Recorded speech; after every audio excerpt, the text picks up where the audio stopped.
पूरे इसको मिटा दिया है। और मिटाने के बाद अभी पेरेंट्स सब हमको गार्जियन सब कहते हैं कि विद्यार्थियों को पढ़ाई लिखाई सारे भाई सब पढ़े चलल छे, तो ऐसे इसलिए कहते हैं क्योंकि विद्यार्थी यादें नहीं कर रहा, पढ़ ही नहीं रहा है, सवेरे से शाम तक मोबाइल में घुसा रहता है, तो ऐसे में पढ़ाई तो नहीं होगा। उन छात्रों के पेरेंट्स जो हमारे सर पे बैठ के तांडव कर रहे हैं, उनके बच्चों के लिए हम घोड़ के पिलाने की व्यवस्था कर रहे हैं, जिसमें हम ये सारी चीजों को घोड़ दिए हैं। और ये यही हो गया अमृत, जिसमें आपको सारा प्रश्न घुला हुआ है। पीजीए और बायोलॉजी एक्सिस आपको याद करने का यही तरीका बता रहा है, घोड़ के पिलाने। स्वागत है, मैं हूं एसके सिंह और हमने आपको वादा किया था कि हम 32 शॉर्ट्स में पूरा 12th की तैयारी करवाएंगे। और ये तैयारी आपको मात्र 4 घंटे की है और 4 घंटे में आप बायोलॉजी की संपूर्ण क्वेश्चनों की तैयारी कर पाएंगे जो इंपॉर्टेंट है। इंपॉर्टेंट उस दृष्टि से है कि वो एग्जाम में आते हैं। बिहार के तमाम छात्रों के लिए यह चैनल बायोलॉजी एक्सिस बहुत ही ज्यादा इंपॉर्टेंट होने वाला है, क्योंकि इस चैनल के माध्यम से आप संपूर्ण बायोलॉजी की तैयारी बहुत चंद मिनटों में कर सकते हैं, जहां पर आपको सब्जेक्टिव पूरे याद कराने की गारंटी लेते हैं। पूरे याद करके जाइएगा, एक एक पॉइंट आपको हम समझाएंगे और जहां से आपको सारी पॉइंटों का नॉलेज भी होगा और आसानी से आप क्वेश्चन को लिख भी पाएंगे। मेरे डिस्क्रिप्शन बॉक्स में इसके फोटो होंगे, जिस फोटो को आप आसानी से नोट कर सकते हैं। पहले दिन का वीडियो जो नहीं देखे हैं वो तो पहले वाले वीडियो देख लीजिएगा, क्योंकि दूसरा दिन का ये वीडियो चल रहा है। दूसरे दिन के शॉर्ट में शुरुआत करते हैं, बिना समय को गवाए हुए चलते हैं कक्षा की शुरुआत। कल हमने 5 क्वेश्चन पढ़ा था, आज यहाँ से 6ठा क्वेश्चन शुरू कर रहे हैं। क्वेश्चन है difference between spermatogenesis and oogenesis. Spermatogenesis को हम लोग शुक्राणु जनन कहते हैं और शुक्राणु जनन में शुक्राणुओं का निर्माण होता है। शुक्राणु जो बनता है वह पुरुष के जनन अंगों में बनता है, उस जनन अंग का नाम टेस्टिस होता है। टेस्टिस पुरुष के बॉडी के पेल्विक रीजन में पाया जाता है। पेल्विक रीजन वो रीजन है, जैसे सीने की रीजन को थोरैकिक, पेट की रीजन को एब्डोमिनल और कमर से नीचे के रीजन को हम लोग पेल्विक रीजन कहते हैं। तो पेल्विक रीजन में यह शरीर से बाहर पाया जाता है। टेस्टिस का मतलब वृषण का शरीर से बाहर पाए जाने का मतलब है बॉडी के टेम्परेचर से 2 से 2.5 डिग्री टेम्परेचर कम होना। मतलब अगर टेस्टिस है तो वो बॉडी के टेम्परेचर से 2.5 डिग्री सेल्सियस कम रहेगा, क्योंकि उस ऑर्गन में एक फ्रीजर लगा हुआ जिसका नाम है स्क्रोटम, जो बॉडी के टेम्परेचर जो 37 डिग्री सेल्सियस है उससे 2.5 डिग्री सेल्सियस कम, अर्थात 34.5 डिग्री से 35 डिग्री तक रखने का काम करता है। यही कारण है कि टेस्टिस आपके शरीर से बाहर होता है, जहां पर शुक्राणुओं की निर्माण होती है। दूसरा है ओजेनेसिस, जिसको हम लोग अंडाणु जनन कहते हैं। और अंडाणु जनन की प्रक्रिया महिलाओं में जब मां के गर्भ में पुत्री होती है तभी से शुरू हो जाता है और उसकी मैच्योरिटी 13 वर्ष में होती है, अर्थात पहली बार फीमेल के अंदर मेंस्ट्रुअल साइकिल होती है, जिसको मेनार्ज कहते हैं। तब से उसके अंदर मां बनने की क्षमता डेवलप होने लगती है और 45 से 50 वर्ष की अवस्था तक उनके अंदर यह क्षमता बरकरार रहता है, जिसमें महिलाएं 400 से 450 के बीच में अंडा रिलीज करती है, जो एक हेल्दी फीमेल होती है।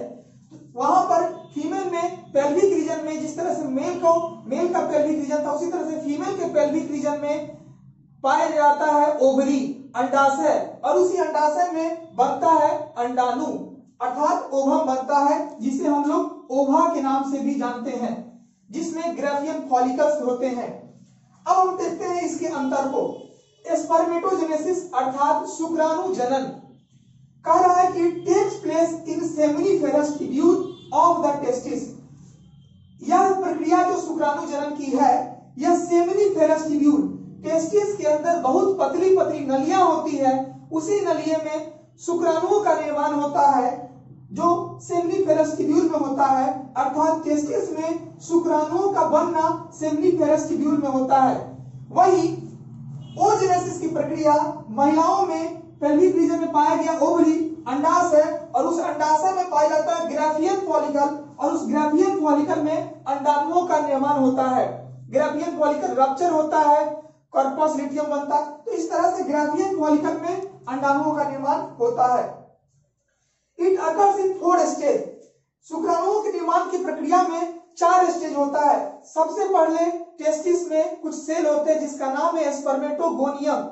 स्पर्मेटोगोनियम से स्पर्मेटोगोनिया का निर्माण होता है। उसके बाद मियोसिस फर्स्ट होता है, मियोसिस फर्स्ट डिवीजन होता है। उसके बाद मियोसिस सेकेंड डिवीजन होता है और उसके बाद स्पर्मेटोजेनेसिस की प्रक्रिया होती है। मियोसिस क्या होता है? मियोसिस एक प्रक्रिया है कोशिका की विभाजन करने की, जिसमें कोशिकाओं का विभाजन होता है। वही दूसरा ओजेनेसिस की प्रक्रिया है जो 3 स्टेज में संपन्न होती है, जिसमें ओगोनियम सेल होता है जिससे ओगोनिया बनता है और उसके तत्पश्चात मियोसिस फर्स्ट होता है और मियोसिस सेकेंड होता है। तो 3 स्टेज इसमें होते हैं, जबकि इसमें 4 स्टेज होते हैं। प्राइमरी स्पर्मेटोसाइट जो होते हैं, जो सबसे पहले स्पर्मेटोसाइट बनते हैं, वो डिवाइड होकर 2 और 2 से 4 बनाते हैं, अर्थात 4 स्पर्मेटोजोआ का निर्माण शुक्राणु स्पर्मेटोजोआ का निर्माण होता है।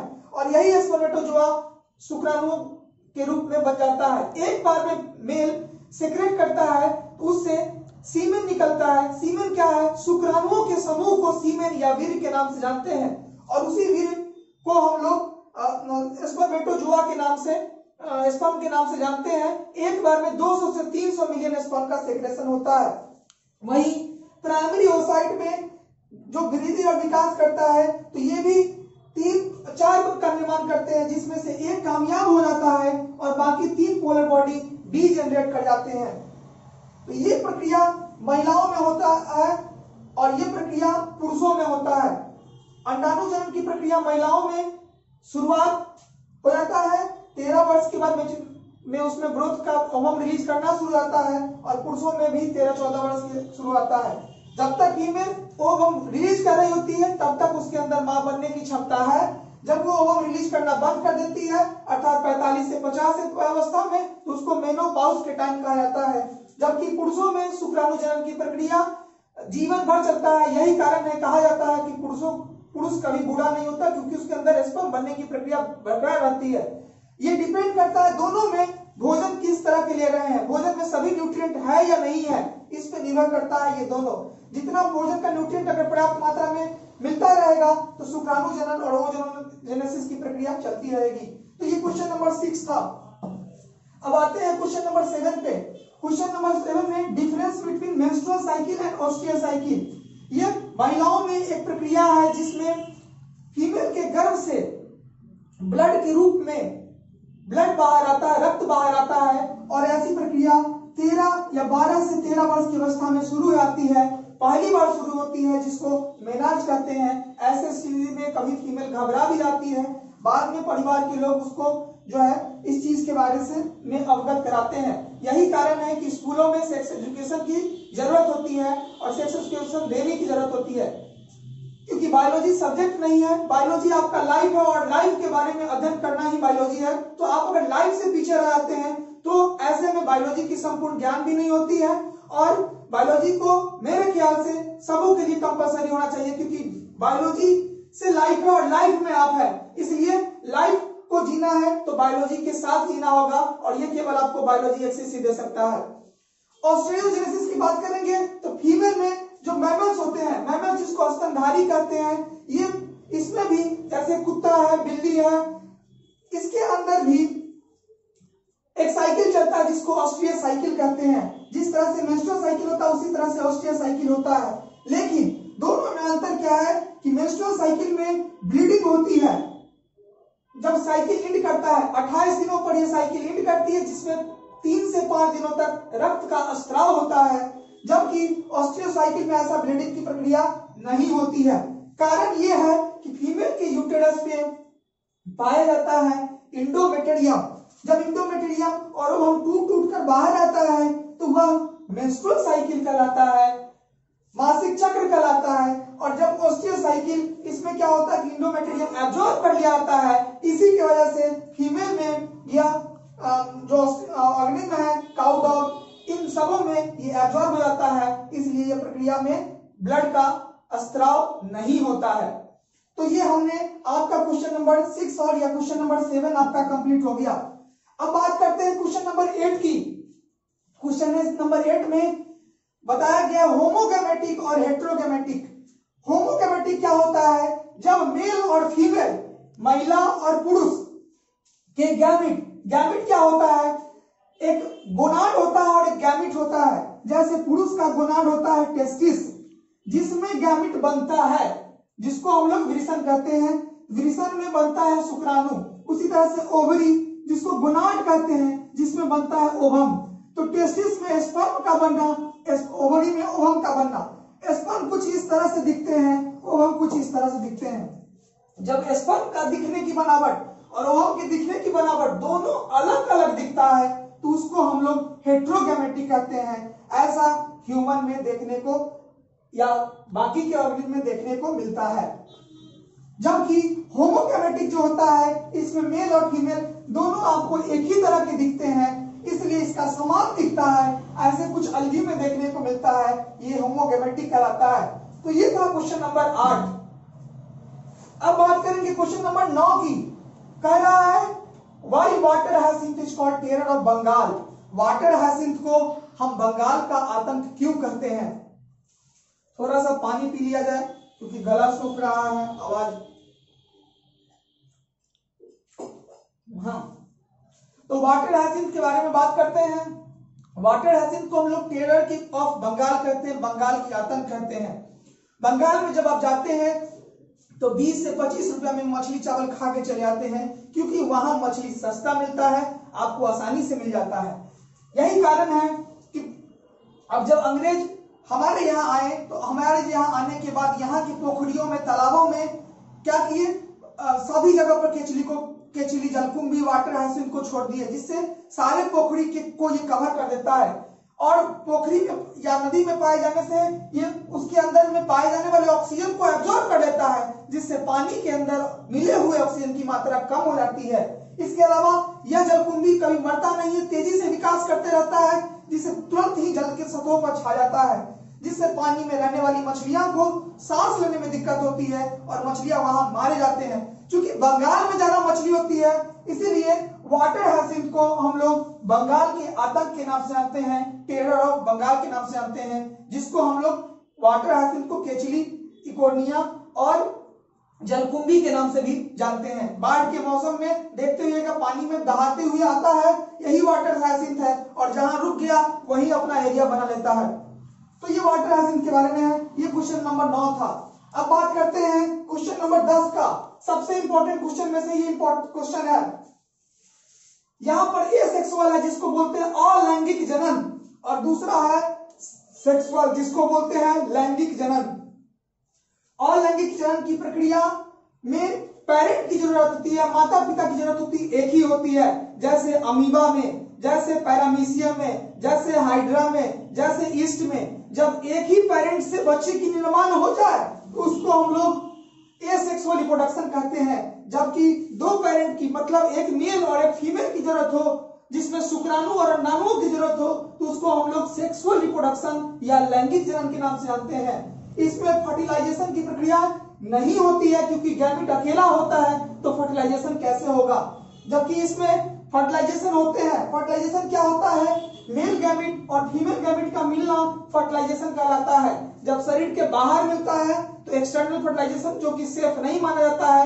जब शरीर के अंदर मिलता है, जिसको इंटरनल फर्टिलाइजेशन कहते हैं, ये ज्यादा सेफ माना जाता है। ये इसमें केवल माइटोसिस होता है। अब कहेंगे माइटोसिस क्या होता है, जबकि इसमें मियोसिस और माइटोसिस दोनों होता है। माइटोसिस को हम लोग समसूत्री विभाजन कहते हैं और मियोसिस को अर्धसूत्री विभाजन कहते हैं। माइटोसिस में होता क्या है कि एक बॉडी डिवाइड होता है और दोनों समान दिखते हैं, तो उसको हम लोग माइटोसिस कहते हैं। इसमें अगर ये एन टूट रहा है तो एन नहीं बनेगा, मतलब इसमें जो बदलाव होने की संभावना नहीं होगी। जबकि मियोसिस में आधा हो जाता है। अगर ये 46 क्रोमोसोम है तो ये डैप्लॉइड कहलाता है। अगर ये 23 में बट गया तो हैप्लॉइड होता है। यहाँ डैप्लॉइड मतलब 2n है और हाफ ऑफ n बट गया तो हैप्लॉइड हो गया, मतलब इसको अर्धसूत्री विभाजन कहते हैं। अगर n टूटेगा तो n ही बनेगा, क्योंकि n के बाद n/2 नहीं हो सकता है, तो ये जो विभाजन है इसको हम लोग अर्धसूत्री विभाजन कहते हैं, जिसमें वेरिएशन आने की, बदलाव आने की संभावना होती है।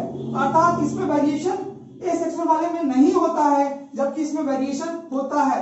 ये प्रोसेस माइटोसिस की प्रक्रिया तेजी से होती है, अर्थात ये रैपिड प्रोसेस है, और ये प्रक्रिया स्लो होती है, मतलब धीरे धीरे होती है, इसमें टाइम लगता है। तो अर्थात एसेक्सुअल रिप्रोडक्शन होता है किसमें, अमीबा पैरामीशियम में, और सेक्सुअल रिप्रोडक्शन हायर वर्टिब्रेट में और ह्यूमन में, मनुष्यों में देखने को मिलता है। ये टॉपिक आपको, ये 5 क्वेश्चन का सेट है। पार्ट 1 आपका चला गया है, पार्ट 2 भी आपको पढ़ा दिए हैं। आने वाला पार्ट 3 को देखना ना भूले, क्योंकि पार्ट 3 में हमने सेकेंड चैप्टर को बात करेंगे, क्योंकि हर चैप्टर से हमने 10 प्रश्नों को लिया है और 16 चैप्टर है। 16 गुने 10 मतलब 160 क्वेश्चन। एक दिन में 5 क्वेश्चन, कल कुल मिला के 32 शॉर्ट में आपका 12 समाप्त होने जा रहा है। 12 को पढ़ने के लिए बिहार के संपूर्ण छात्रों को न्योता दे रहा हूं, आमंत्रित कर रहा हूं। जो छात्र नहीं पढ़े हुए हैं, अब तक 0 है, कुछ नहीं पढ़ पाए हैं, आर्थिक स्थिति उतनी अच्छी नहीं थी, समझ नहीं पाए हैं, टेक्नोलॉजी का सहारा लेकर जो है तरह तरह की चीजों को से समझने की कोशिश की है, लेकिन समझ नहीं पाए हैं, तो मैं गारंटी देता हूं, मैं आमंत्रित करता हूं कि आपको बिल्कुल समझ में आएगा।